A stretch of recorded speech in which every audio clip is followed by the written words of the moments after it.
So how do you save your dealership? Start by saving the reputation.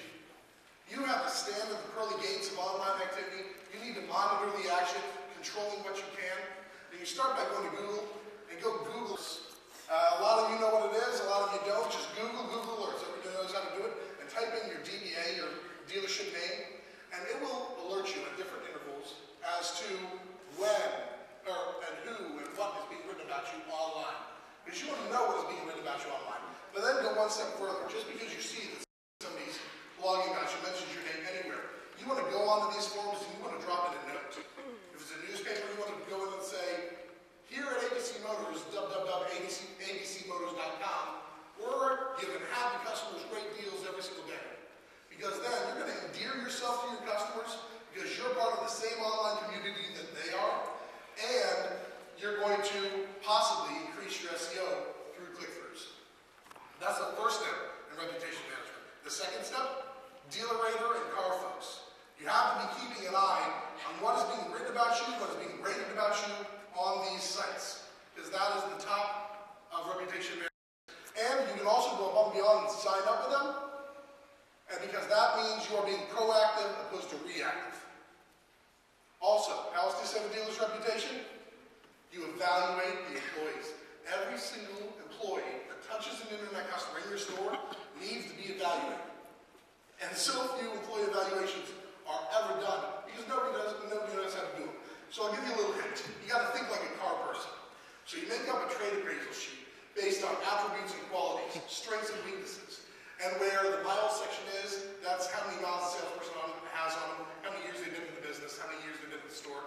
And then where all the options should be, it should be little, as I said, attributes, maybe understanding of used car inventory, email templates, overcoming objections. And they check off, the salesperson checks off what they think they're good at, and doesn't check off what they're not good at, what they need improvement on. Then you give the same copy to your management staff, and you have them fill it out about the person.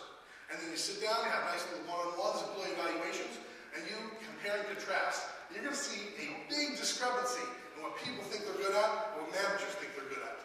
But that is going to determine whether the wrong people are handling your internet leads, whether the right people are not getting fair shakes, and some people might just be yanked from internet leads and be put on a program to put them in the good graces of the house.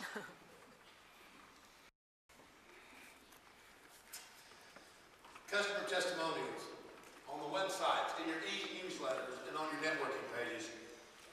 I can't say enough about having customer testimonials. We're going to talk more about that later, but when customers say good things about you, it's uplifting, and customers tend to believe other customers. So customer testimonials are very important.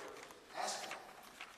This one might give me in a little bit of trouble, so I'm going to use, I'm going to try to do my best to give Clouse questions, so you walk out here and you're going to say, survey your customers before the OEM.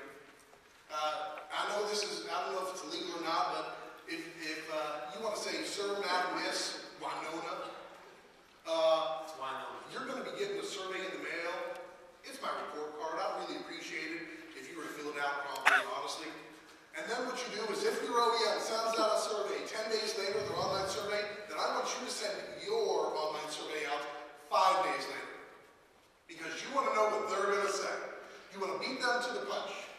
And then when you get that back, if they sing your praises, then you immediately call them up and say, you know what? I thank you very much for saying those kind words. That first survey you received was actually a third-party survey. I'd love to use it as a customer testimonial if I could.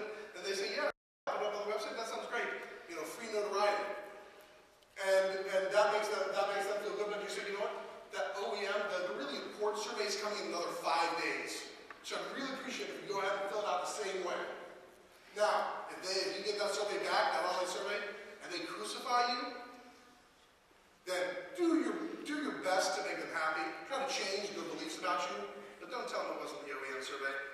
Because they're just rotten, and they're going to get another one 5 days later and say, I'm not filling out another one of these again. And they're going to trash that instead of trashing you.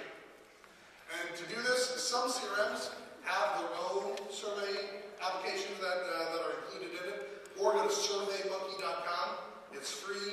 You can create your own, very easy, you can create your own surveys to send out to your customers.